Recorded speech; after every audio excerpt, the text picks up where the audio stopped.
What are some of the things that cause emotional eating, and what are some of the signs of emotional eating to look out for? That's another great question. And we often are told how bad, quote unquote, emotional eating is. If you shift your thinking about it, it's actually a gift because it's your signal that something is going on. We think, oh, I'm an emotional eater, I do all of these things.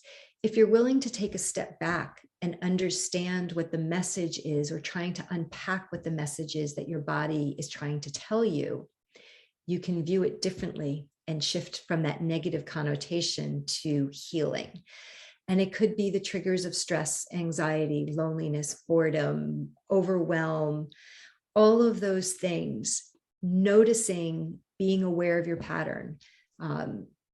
If all of a sudden you find yourself in the pantry, or you're standing in front of the refrigerator, take a pause and think about what it is that snapped you to that space. Because we all have patterns. And sometimes it's not about what just happened at that moment in time. Sometimes it's things that have been leading up over a period of time. So it's learning to take a step back, look at that chain, and see where you can start to break that chain and to create other tools in that toolbox other than food. And sometimes food is the answer. That is the wonderful thing about intuitive and mindful eating, is that we're not depriving, we're looking to fill in, we're looking to enhance, to learn, to grow.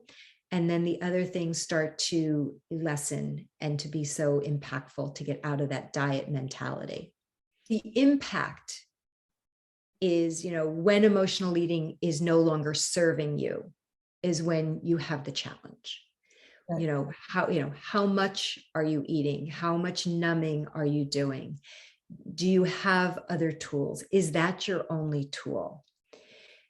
It's really when it's a problem for you, when you decide it's not working for me, I'm uncomfortable, I feel out of control. That's when it's important to get help and support, because there is a path out of that binge eating, emotional eating cycle, and learning to identify the difference between physical and emotional hunger. Emotional hunger is quick, and all of a sudden you want a specific thing. Physical hunger, it's not just about your tummy growling.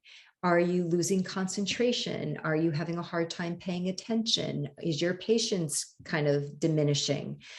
Are you getting a low-level headache?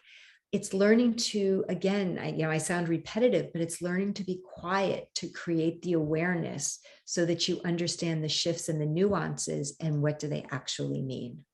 So, what would you say some like tools, steps, or mindfulness practices we could kind of implement and use kind of around emotional eating to help Uh, to help us kind of deal with it and approach it and be more aware of it?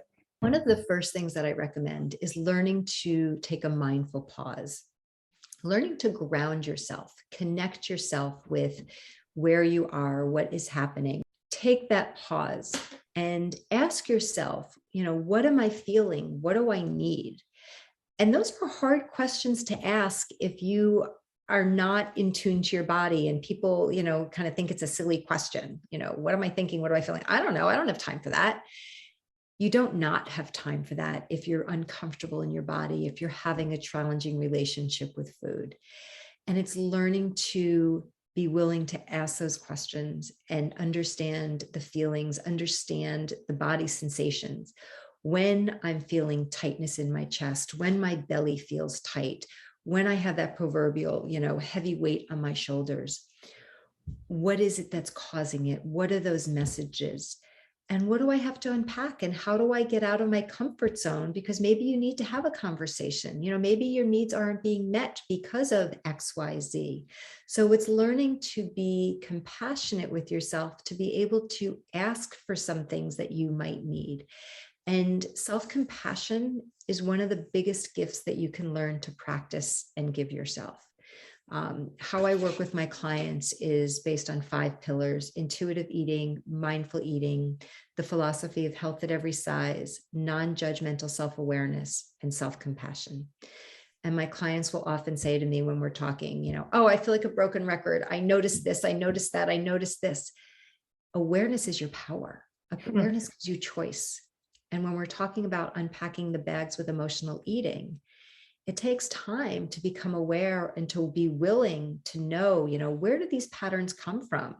And often noticing who helped you pack that bag, like when we're younger or as we've had experiences, somebody helped us pack those bags, those messages along the way.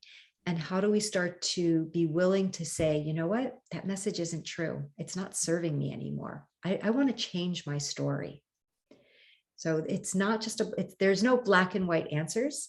It's really about being willing to unpack your baggage piece by piece and understand where they came from and to create that new story.